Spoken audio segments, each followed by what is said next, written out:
views and opinions expressed in this program are those of the participants and do not necessarily reflect the views of BronxNet or the program underwriters. Well, hello, everyone. Welcome to the Social Justice Forums. I am Daren, Jaime, and of course, we thank you for joining us.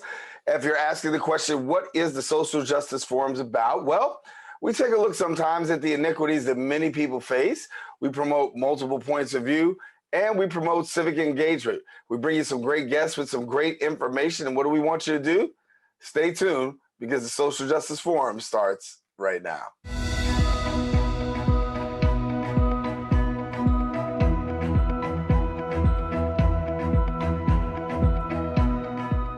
And welcome back. Tenshey is a tech-enabled startup with a mission to advance diversity and leadership development through executive coaching. Our next guest knows firsthand the obstacles many women and underrepresented minorities face and encounter as they attempt to climb the corporate ladder. She recently announced the publication of her new book, Decoding Sponsorship: The Secret Strategy to Accelerating Your Career and Launch into Leadership. Joining me now is the CEO of Tenshey, Maggie Chan-Jones. And Maggie, good to have you. Daren, thanks so much for having me here. It's a pleasure to have you, and it's a pleasure to really have an opportunity to have this conversation with you. And, I introduced our viewers a little bit to what Tenshey is about, but you're the CEO. So take us a little bit more in depth as to what Tenshey is all about. Yeah, after 20 years in tech, I really felt like I wanted to do something to pay it forward in a way to help other leaders behind me to accelerate their career growth. And for me, growing up in tech, I felt like I didn't really see a lot of people who looked like me. So, one of the things that I wanted to do was helping leaders to grow. And, personally, I had an executive coach for 10 years before I started Tenshey. And I was like, wow, I wish more people, especially women and underrepresented minorities, would get a coach earlier in their career. That's how I started my company. It's really about advancing diversity in the workplace and one leader at a time.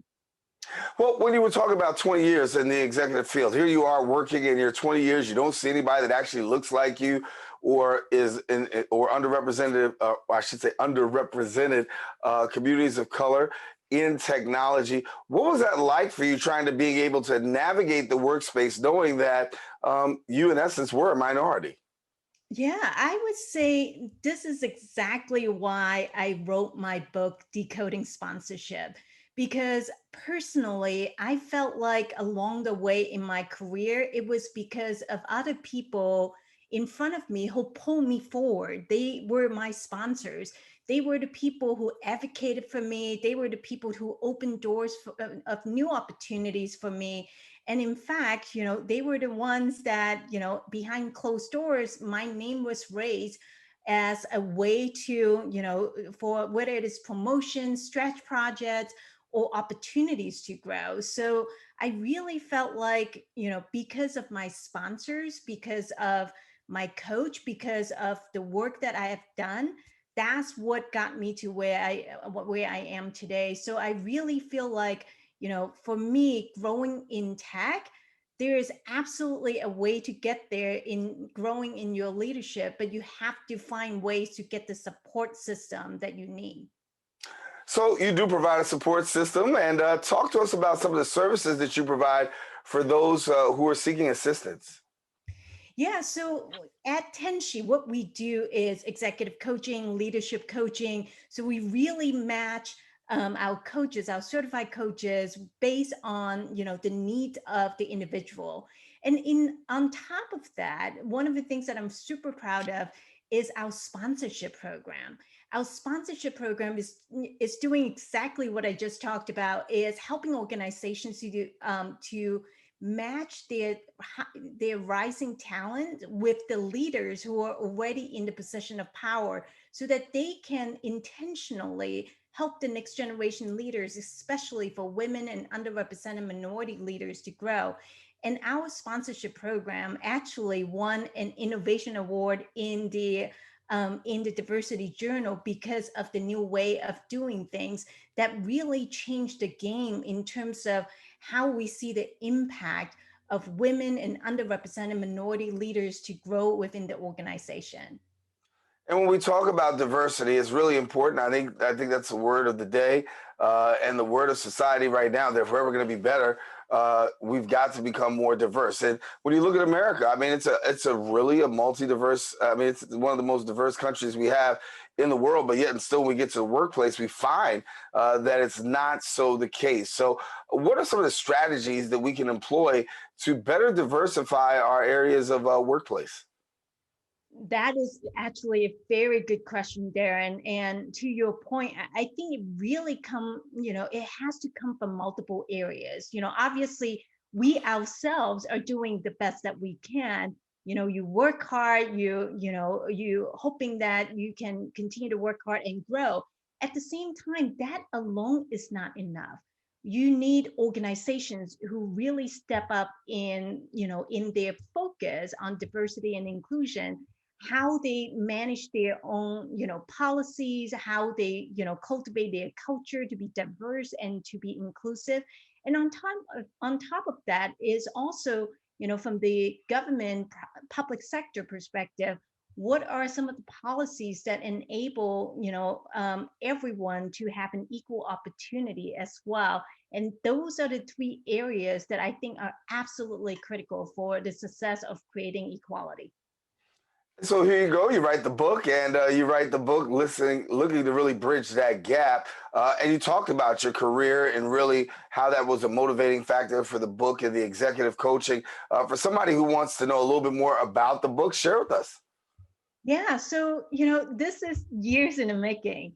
And one of the key things that why I wrote my book, Decoding Sponsorship, right here that I got a copy, was because I really felt like, so many people came up to me and asked, Maggie, how do you get there? How do you get to the C-suite? To your point, Darren, earlier, you mentioned that, I mean, even though we have a very diverse population in the US, but yet only 20, only 20% of the C-suite are women and only 4% are women of color. Why is that? So what do we need to do to change that? So in my book, Decoding Sponsorship, I talked about my own career journey, how I got to the C-suite. And also I talked to many leaders of different stages in their career, some of the challenges, the triumphs that they have. And, I really lay it out on how I actually went about thinking about getting to my career North Star, how I go about, learning the lessons along the way at different level of my career from the very get-go, trying to find my first job out of college all the way to, becoming a C-suite executive, becoming a board director, and now founding my own company. So I hope this book will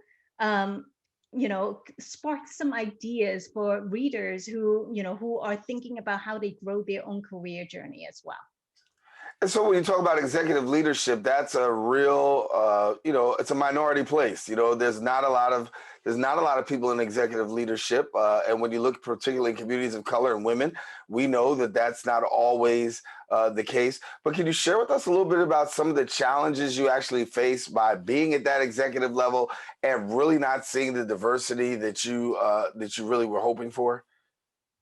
Absolutely. I think one key thing that is not only about me, but for many minority leaders, is when you are the only woman or when you are the only minority in a room, sometimes you may feel like your voice is not heard. And so how do you go about finding your voice at the table, right?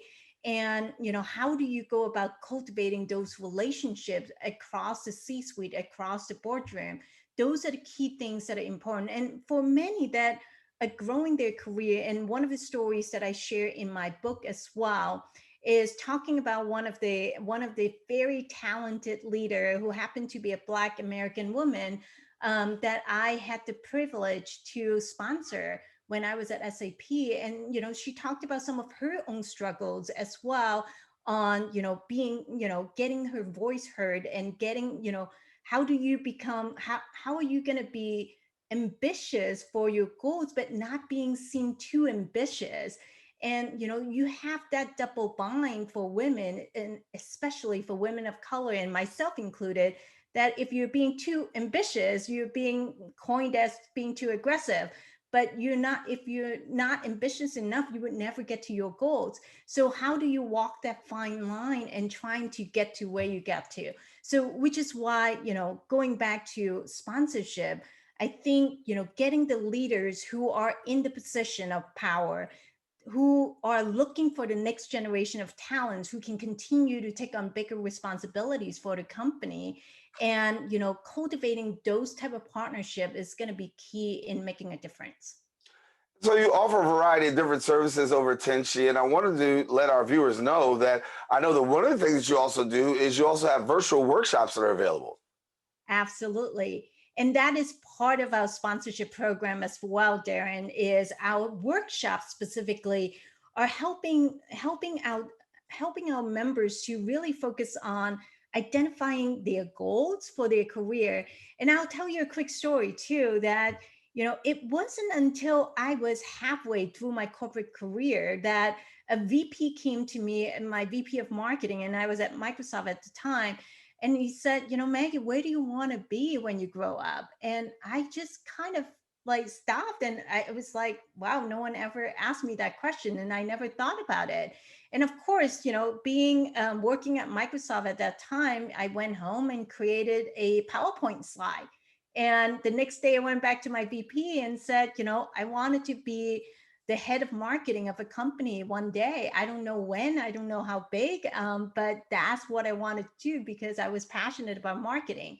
And it was from that point forward that every single decision that I made in my career was very intentional about becoming the head of marketing or CMO, from that perspective.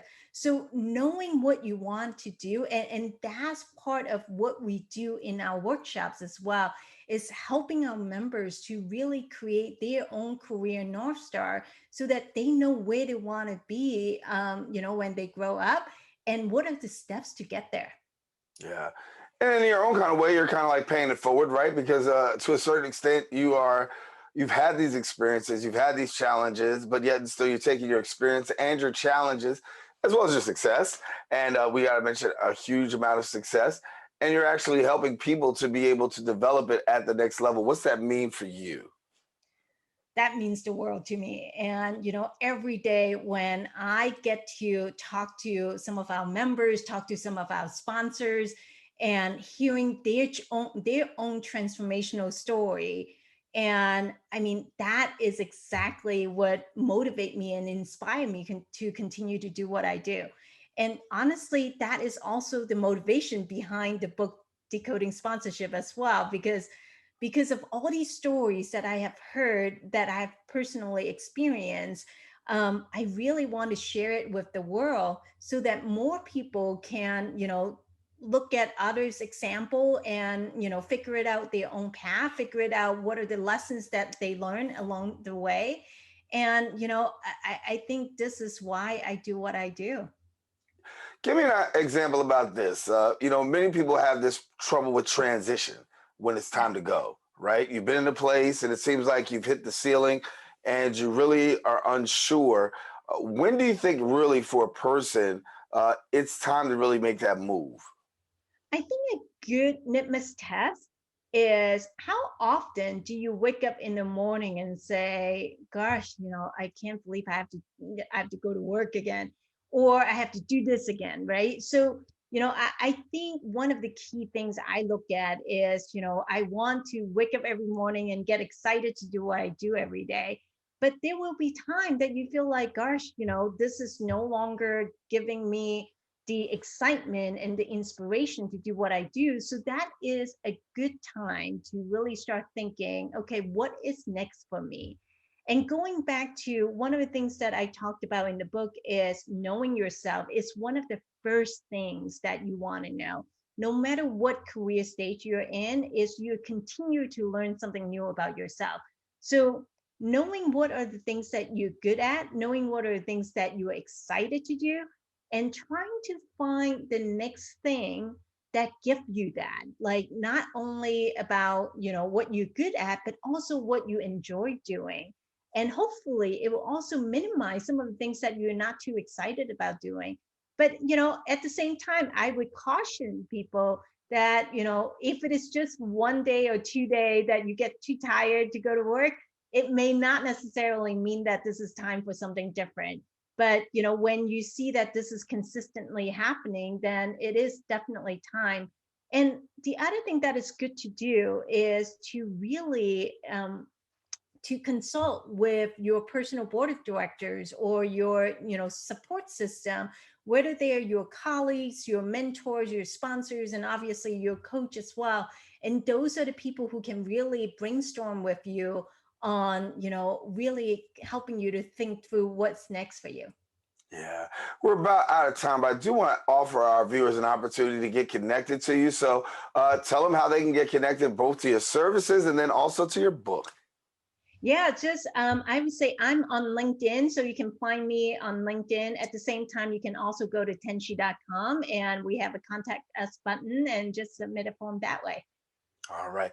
Maggie, we want to thank you so much for being with us and sharing a little bit about the experience. And hopefully you've really encouraged somebody today to really take a look at their career and to also make some positive choices. Thank you so much for being with us. Thank you so much, Daren. It's so much fun. Great. Got to have you back. All right. Well, Maggie is our guest here, and we want you to continue watching. The Social Justice Forums is going to take a break, and when we return, we'll be back with another exciting guest.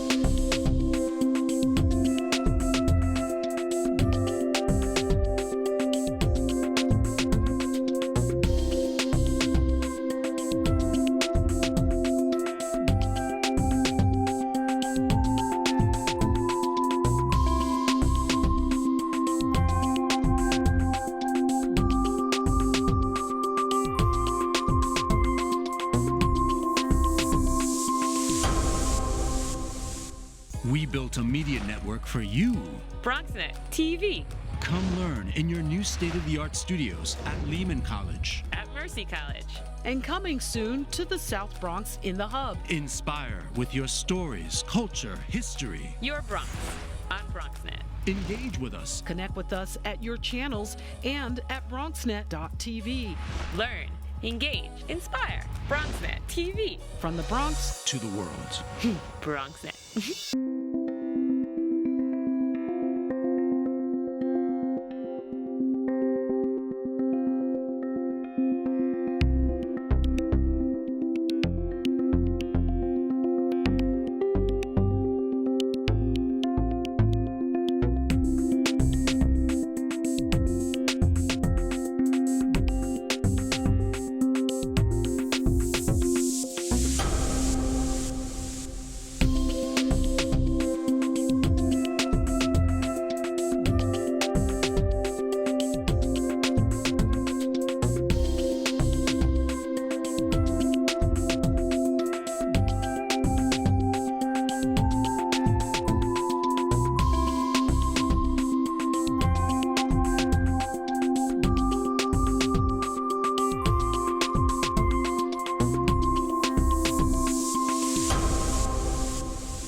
If you're struggling to afford your internet bills during the pandemic, there's a temporary government program that may be able to help.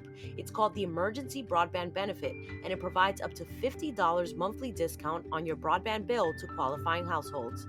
Find more information about the program, including if you qualify and how to enroll, at fcc.gov/broadbandbenefit, or call toll-free at 833-511-0311. That's 833-511-0311. And welcome back to the show. The Humane League is a global not-for-profit organization ending the abuse of animals raised for food. Now, over the years, the organization has improved animal welfare standards through its corporate and media outreach, as well as its grassroots campaigns. They work to build the animal advocacy movement internationally through the Open Wing Alliance, which is a coalition whose mission is to end battery cages globally. And joining me to share a little bit more is the senior field organizer and the New York City campaign engagement lead at the Humane League, Alex Wolfe. And Alex, thank you very much for joining us. Thank you so much for having me, Daren. I'm honored to be here to speak with you about this important issue and to connect with your viewers. Yeah, so give us a little bit of education into the work that you guys are doing. Thank you. Absolutely. I mean, perfect introduction. As you mentioned, we work to effectively end the worst abuses in factory farming by securing animal welfare commitments from the world's largest companies. So like you mentioned, food service providers, restaurants, food manufacturers, hospitality leaders, ultimately changing the lives of billions of farm animals suffering every day. And we do this institutionally by holding corporations accountable, essentially, to their corporate social responsibility to the animals in their supply chain. And we do this by implementing or encouraging these companies to adopt policies that reduce the suffering of the animals in their care, while also incorporating plant-based options as well. And we also work to enact laws that ban the confinement and inhumane treatment of animals like laying egg hens, like you mentioned, which is a lot of the focus of the Open Wing Alliance, what they do. And then individually, we open eyes to the abominable ways that animals are treated on factory farms. And then that empowers people to take action for animals, either through activism and or by leaving animals off their plates entirely. So give us a little bit of an example as to some of the things that companies do that you actually take exception to. Absolutely. So, you know, companies have the responsibility to animals who are basically wind up as menu items or products sold by these companies. And they've been putting profit over animal and worker safety for decades and decades. And the time for change is well past now. And essentially, you know, what we're taking issue with is the extreme confinement of animals, specifically chickens. Chickens are the most consumed meat in the United States. Of the 9 billion animals that are raised, land animals that is, that are raised for food in the US every year, 90% of those are chickens. So we have a real moral responsibility to make sure that the companies who are profiting off of their abuse are addressing some of the very real concerns, which includes stocking density. That has to do with how many chickens are housed in a shed. Or, for example, their natural enrichments, so regular litter changing and lighting. Also, a really big issue is breed. Currently, in the United States, chickens and across the world, chickens are bred to grow so fast and so large. Basically, they're ballooning to twice their natural weight in half the time as they did in the 1950s because of more of a demand for breast meat. Back in the day, we used to, you know, chicken was not the most common meat, and people ate just a little portion of meat on their plate. Now it's become the center. And so the demand is so high that in order to keep up and for, you know, these businesses to continue to grow economically, they're going to have to make exceptions in places. And unfortunately, what's happening is the chickens and the animals in the supply chains are the ones facing these grave consequences. Yeah. And can you also talk about the effects that it has on humans, given the fact that you see these chickens growing at astronomical rates? Yeah, I mean, absolutely. You know, in the United States, I would have to say that being a slaughterhouse worker is essentially one of the most dangerous jobs in the United States. And the reason is because currently the most common slaughter method for chickens in the United States is something called live shackle slaughter. And in slaughterhouses all across the country, it is industry standard for live chickens to be slammed into metal shackles by their fragile legs. And the practice, which is violent and gruesome from beginning to end, of course, for the animals, is also quite traumatizing for slaughterhouse workers as well. They become susceptible to dust mites and feces and other ammonia that is going to pollute the air that they're and the environment they're in. They're in near total darkness when they're working, and that's because they want the birds to stay calm as they are going down an incredibly fast slaughter line speed, having their throats slit and then being dunked, in an electrified water bath. This is meant to stun them, and then they go into a vat of boiling water, and this is meant to defeather them. And unfortunately, this process is happening so fast that slaughterhouse workers are scratched, defecated on, and a host of other risks that basically affect their safety, from infectious disease, repetitive hand motion injuries, and more. So this is really an issue that is affecting everyone except, the top 5 executives at these companies, who are the ones raking in the profits. Yeah, and so you've made it your mission to really make this make awareness about this, and the work goes on continuing, not just on a national but a global message. Share with us a little bit about the receptivity that you're getting when you start to put these things into the atmosphere to let people know exactly what's going on. What kind of receptivity are you getting from people as you continue to raise your voice in advocacy? That's a great question. A lot of our work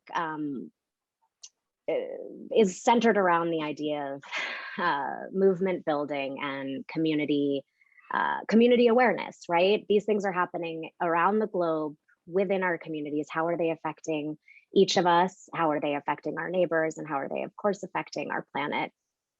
And a response to so much of the success we were having earlier on is that the Humane League ultimately founded the Open Wing Alliance in 2016. And the Open Wing Alliance is a global coalition of animal protection organizations who are unified in this pursuit to end the abuse of chickens worldwide. And basically, I think we're now at 79 member organizations across 63 countries in 6 continents. And we're changing the way that the world's biggest food companies treat the animals in their supply chain. So we have organizations on the ground all over the world who are rallying and creating awareness locally, but globally on these issues, as well as here at home in the United States. And of course, here in New York City, we're no exception. And part of our job, like you mentioned, is raising awareness, educating the public, but then also giving these folks opportunities to act. You don't have to be a vegan or a vegetarian to think that animals deserve the literal bare minimum respect and quality of life before they become, your dinner. So we are seeing a really phenomenal response. Of course, the pandemic has been really challenging for everyone, but in a lot of ways, our community has really had the opportunity to thrive and come together and connect over this shared concern for our planet and our animal friends. Yeah. Our viewers may not be familiar with the white stripping investigation, but please let people know a little bit about the white stripping investigation. I would be very excited to share with you. So this investigation studied the inventory of major supermarkets across 29 of the United States. So 16 major markets were surveyed, and this includes, some of your viewers at home will recognize, Costco, ShopRite, Walmart, Trader Joe's, and Aldi. I think we actually have each of those grocery stores relatively close to our region.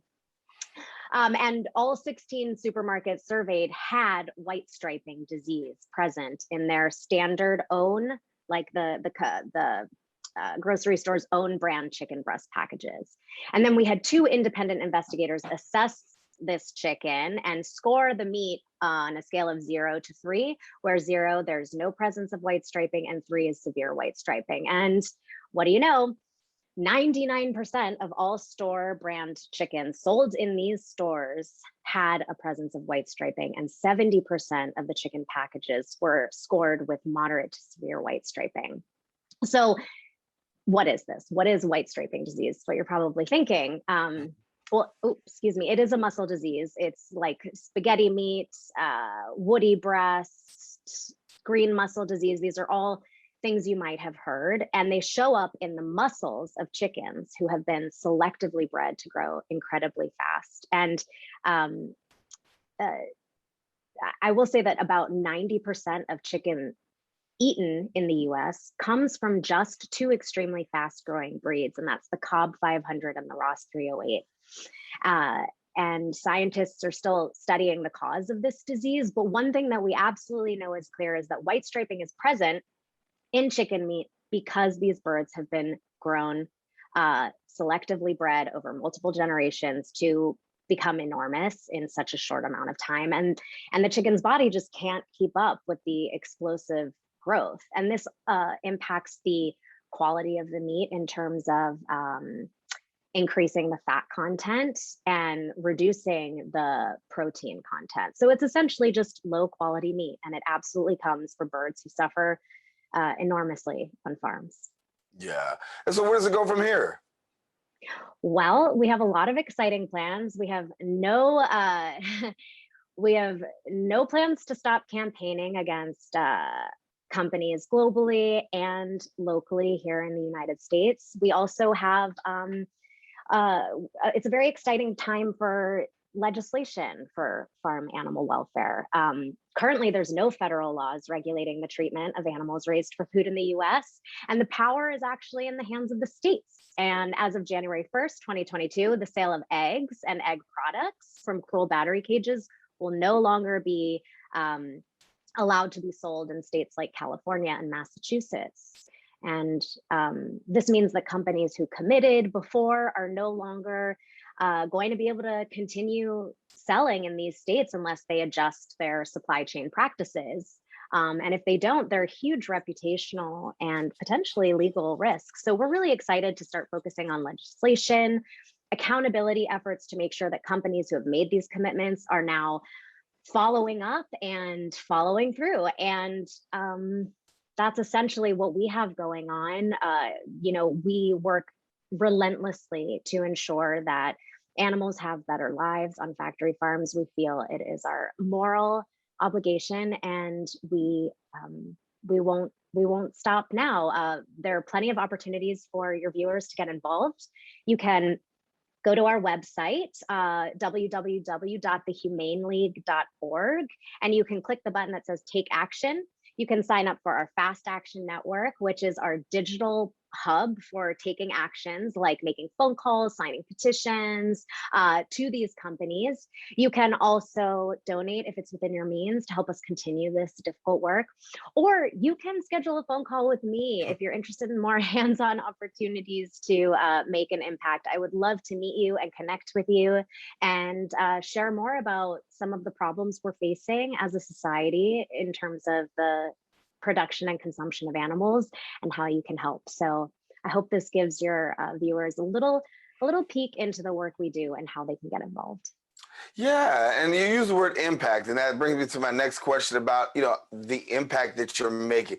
How would you assess the impact that you're making within your community, given the fact that you've got so much on the plate and so much that you want to see done?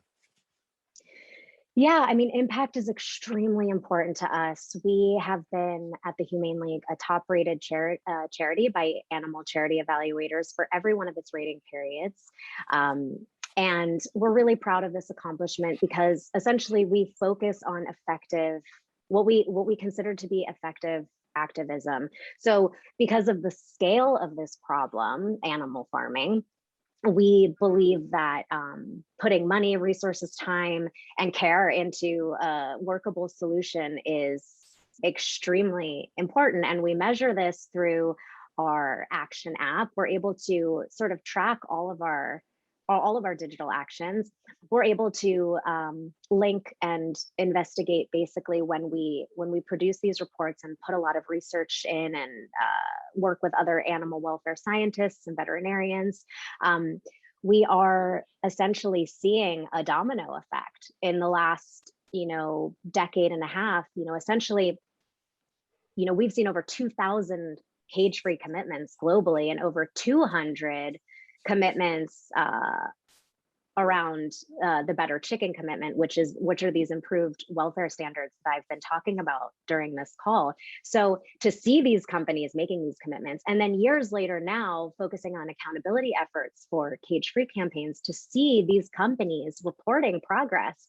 I mean, just 10 years ago, I would say about 5% of eggs sold on supermarket shelves and on restaurant menus were cage-free. Now, the supply chain has shifted towards about 30%, almost 30% cage-free. So not only are we seeing the commitments happening, we're seeing the companies follow through. There is a desire, as more demand from consumers and governments alike are basically saying animal welfare is important. So yeah, that's and how we know you, we're doing good work.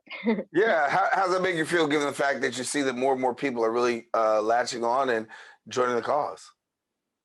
It makes me feel incredible, Daren. I am deeply committed to this cause personally, both for moral reasons, but also because I'm deeply concerned about Mother Earth and the state that she's in. And I think we really need to open our eyes to the negative effects of animal farming on our communities, on our furry friends, and of course on our planet. We have to be doing this work now, and seeing people open their eyes, learn about these atrocities, and then take action and sign up to do something and make sure their voice is heard is so inspiring to me as a community organizer. And it really is my passion to work with people to help them realize their potential for standing up for causes they care about. Yeah. Well, Alex, thank you so much for joining us. And if you just joined us, Alex Wolfe, she's the senior field organizer and New York City campaign engagement lead at the Humane League, talking about animal welfare. And Alex, great conversation. Thank you so much for being with us here on the Social Justice Forum. Thank you so much for having me. I really appreciate your time, and it was great speaking with your viewers and with you. Thanks, Daren. All righty. We'll talk soon, and definitely want to let you know we've got a little bit more show left, so please stay with us here on the Social Justice Forums. Another special guest will join us right after this.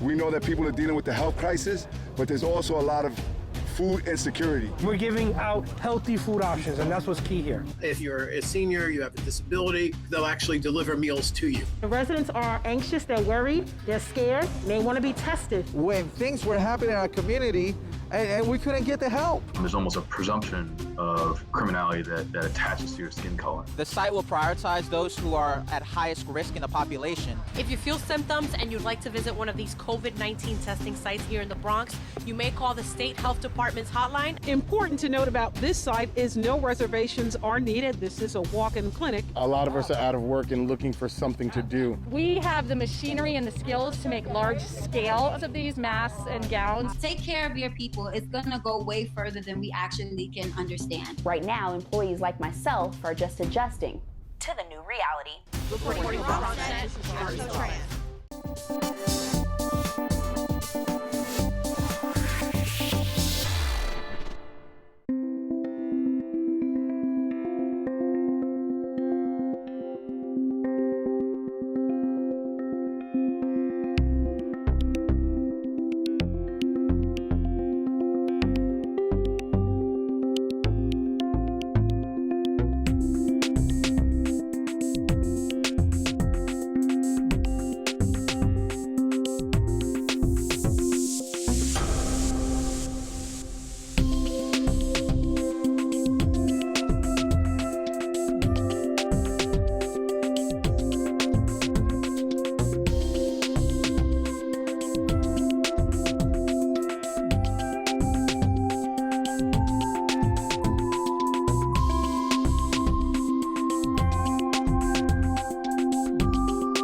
And welcome back. Founded in 1955, the National Association of Social Workers, NYC, represents professional social workers who are working throughout New York City's 5 boroughs. Now, the organization seeks to develop and promote professional standards for social work practice, along with NASW's widely recognized Code of Ethics. They aim to support and create opportunities through impactful programming and advocacy so New York City social workers can elevate in their careers, as well as further develop their professional skills, and then also have a space where they feel with belonging. Now, joining us to share more details is the executive director of the New York City chapter of the National Association of Social Workers, Dr. Claire Green-Forde. And Dr. Claire, good to have you. Thank you. Good morning. How are you?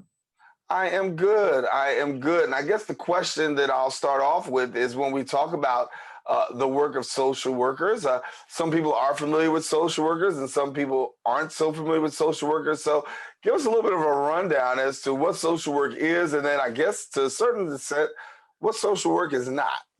Absolutely. So really a pleasure to be here with you this morning. And the reality is that I think I'm going to start with what social work is not, because so often people think social workers are people who take children away. I want to clear the myth that has been longstanding. We are not children snatchers. We do not only work in child welfare. Social work is an incredibly broad academic and practice-based profession. And our focus really is working with individuals, family, groups, community, and society as a whole to ensure that we meet the basic needs of individuals and we support the right to self-determination, and that we have a collective responsibility to root out racism, root out social injustices, and to ensure that every single person is able to live optimally and overall to feel the best that they can as an individual in this world that we live in. That's really what social workers do. That's what our profession is grounded on, rooting out oppression and rooting out marginalization. That's who we are in a nutshell. Yeah, and you're also front and center, boots on the ground when it comes to social justice advocacy.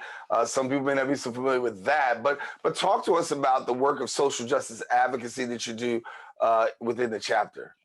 Absolutely, and I'm really excited about the work that we do, not just as a chapter, but as a national organization. NASW nationally has 55 chapters. New York has 2 chapters, New York City and New York State. And a lot of our work is focused on advocacy, not just for our profession, but for the communities that we serve. Social workers are the people who are going into the communities that many people don't want to go into. Social workers are the ones that are going into the communities where people may be struggling with drug use, where people have severe mental illness, where people are homeless, where there's high crime.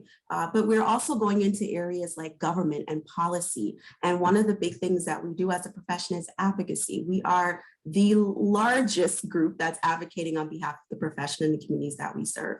At the New York City level, we not only focus on legislation and advocacy around raise the age, which was something that we did a few years ago, right? We wanted to make sure that the age of criminal responsibility in New York City was raised, because New York was one of the few states that had children being responsible at such a young age. And so we said, no, children, we understand development, we understand brain development, we understand human development. Children can't be criminally responsible for making decisions when we are clear in our education and training that our brains aren't even fully formed until we're in our mid-20s. How are we holding a 14-year-old responsible? So we are really proud of that work. Other work that we've done is a lot of people have challenges and needs with regards to accessing treatment.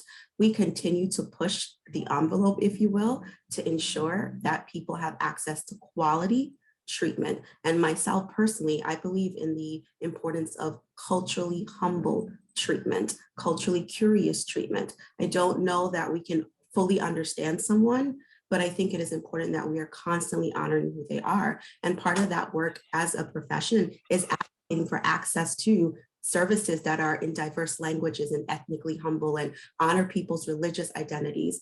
And so that is just a little bit of the work that we do. One of the other things that we am really proud of that we just were successful in coalition is ending child marriage in New York. So NASW New York City sat on the coalition to end child marriage. And I'm really happy to say that this was a coalition that I'm no longer part of because we were successful.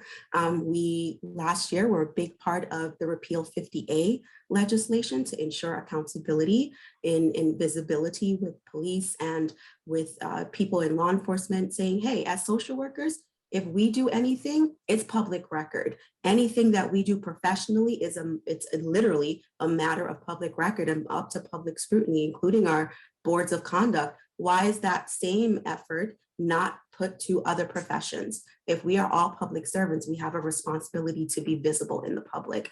We were also successful in our advocacy around ending the walking while trans bill, right? Like literally, like pushing the walking while trans bill. And so I think it's so important that people understand that while social workers are the people that we think of at times in child welfare, we're also in government, we're also in policy. The main issue that we focus on is equity and justice, and anything connected to that is where we are. Yeah, and when you talk about the work that really deals with, social justice, you guys really are on the front lines as social workers because you interact with people and you find out some of the challenges. And as what we talk about at the top of our show, the inequities that many people face, particularly in the community, that sometimes everybody does not have a full grasp of.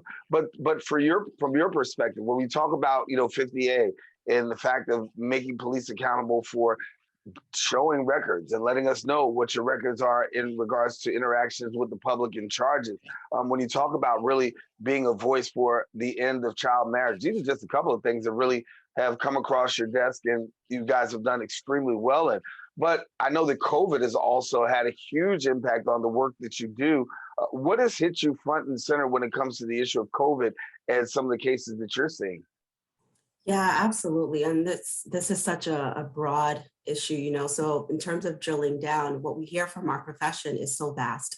We have the social workers who are and have never left the hospitals because they are there. We have the social workers who are concerned that honestly, social work is not always a respected profession, and yet we're called upon to fix every issue in the time of crisis, but outside of that, people don't recognize the significant training. I am a clinical social worker. I had to go through extensive training to even call myself a clinical social worker, undergraduate degree, master's degree, 2 national exams, licensure, all of that. And yet, as a profession, social workers don't always feel valued, whether in pay or in terms of credit for the work that we do. So we're hearing that a lot, particularly as it comes to COVID and the incredible burnout, because social workers have been called on. In the top of the pandemic last March, we had our former governor calling for social workers to volunteer time to treat and provide services free of charge for New York City and New York State. We had many organizations reaching out asking for volunteers, and social workers were saying, hey,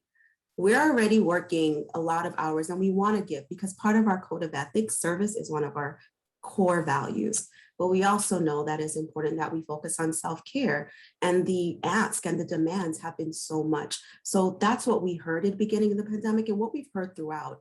The incredible sacrifices that social workers have been making every single day to stay late. I mean, social workers were helping navigate funeral home issues where we couldn't have where there was no space. Social workers were trying to use their personal phones so someone could say goodbye to their loved one because we couldn't go into the hospitals. Social workers were there counseling their colleagues who were struggling while they themselves were struggling. And then social workers were still fighting to say, hey, we need access to health treatment. Why are we closing all of these hospitals? Why are we closing behavioral health? Substance use services need to still continue. Why are we closing this? And social workers have been continued to be on the front lines while also navigating the death and murder of Mr. Floyd, while navigating the final reckoning of racism in this country that has long been the current that we have ignored. All of this was happening at the same time. And I think that we're in a space where social workers are recognizing, hopefully, their power, but also saying it's time that you respect our profession. It's time that you recognize that to do this work requires significant training, education, passion, but passion is only part of the work we do. There is skill, there is knowledge, there's research, there is community organizing, there's a significant training on human development and behavioral health that goes into making someone a social worker and able to not only navigate the communities that are often unseen, but also then go into the spaces and demand that you see, that you provide resources. And so this is the work that I think social workers are grappling with as we continue, because we know that the mandates are going into effect. There are a lot of social workers who are dealing with clients and communities that are rightfully so concerned about, the way that they've received care and treatment in this country simply because of their ethnicity, their gender expression, their color of their skin. And so social workers are also helping to navigate that while themselves navigating that for themselves and their families. Yeah. And I know that you also are front lines with the real ordeal of racial trauma. Many of the clients that you serve are really dealing with that. And we know that, from your advocacy and the things that you work on, that particular area of racial trauma is huge. Give us a little bit about what you've been able to uncover and what you've been able to really provide service for in the area of racial trauma during a time like this. So I will say that racial trauma is such a broad area, right? So it's this recognition that racial trauma shows up for people much like post-traumatic stress disorder, for the real or perceived incidences of micro and macro aggressions based on your color, the color of your skin, your ethnicity, and how you show up in the world. And we recognize that it causes significant psychological, emotional, and social distress. In terms of what, as a profession, we're doing, we continue to advocate around social and racial justice. But as individual practitioners, for those that are treating people that are experiencing racial trauma and just living while Black or living while Indigenous or living while Hispanic or living while Asian in this country or living while trans, all of the things that we are encountering, there are social workers that are treating those needs. Social workers are among the most widely used mental health professionals in this country. We provide a lot of mental health services in this country. But I do also want to say that I'm never going to tell you that it's all roses. Social work as a profession still has a long way to go. As a profession, we were founded in a country that is inherently biased, racist, and oppressive. It is impossible for any system, and this is where I'm bringing in that CRT lens, it's impossible for any organization, any profession to not have been infiltrated by that poison as well. And so social work as a whole is working and needs to work more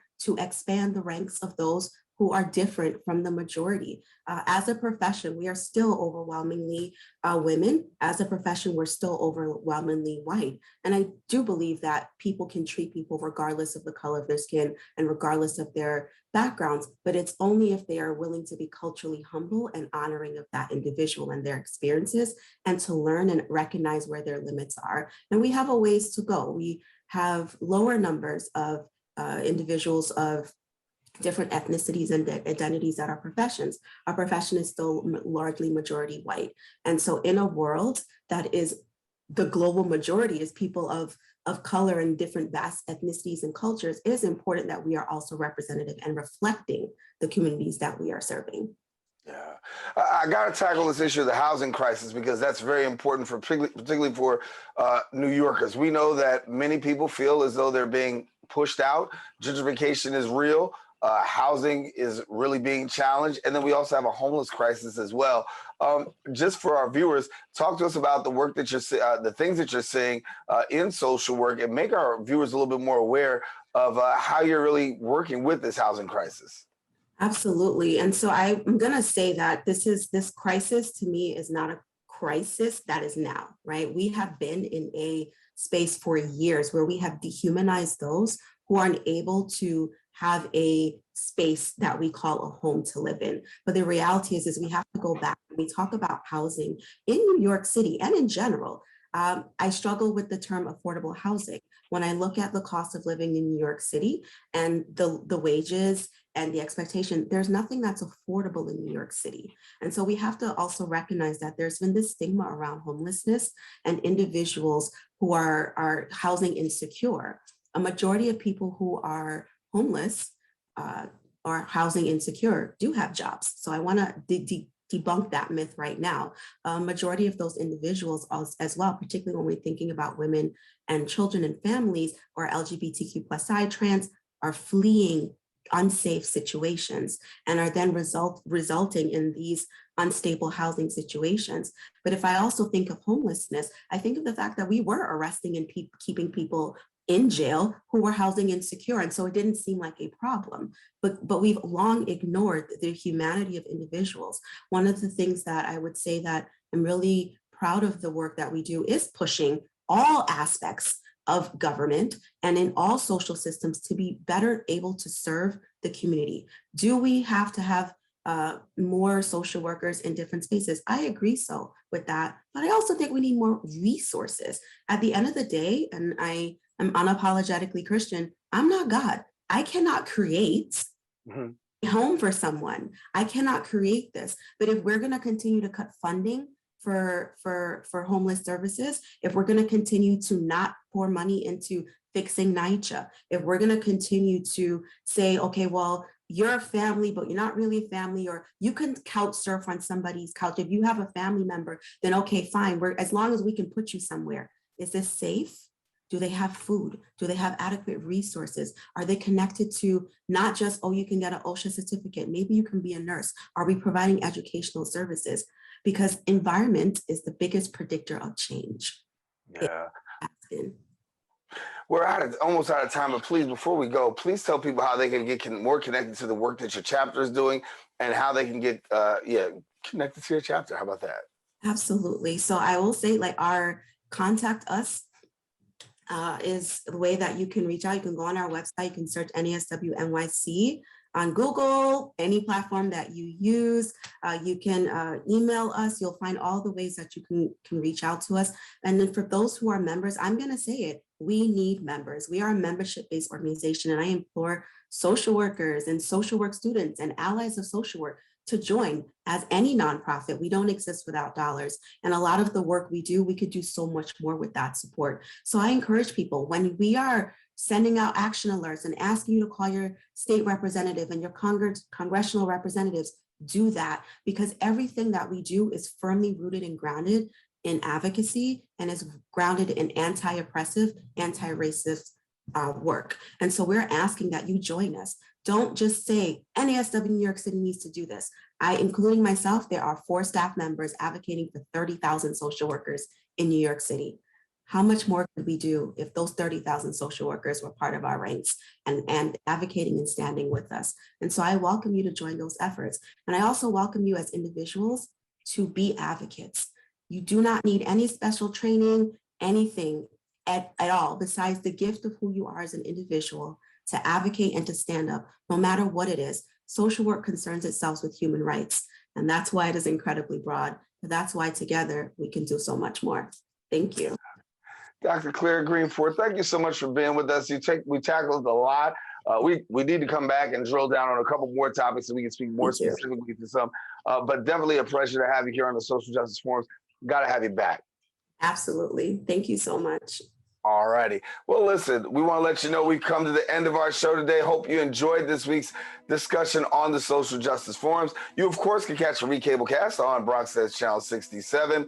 And then we invite you to join to find out more about what's going on at our website at BronxNet.org. Come back next week where we're going to elevate the conversation, continue to bring some very special guests, and continue to talk about what matters most, the inequities that people face right here on the Social Justice Forums.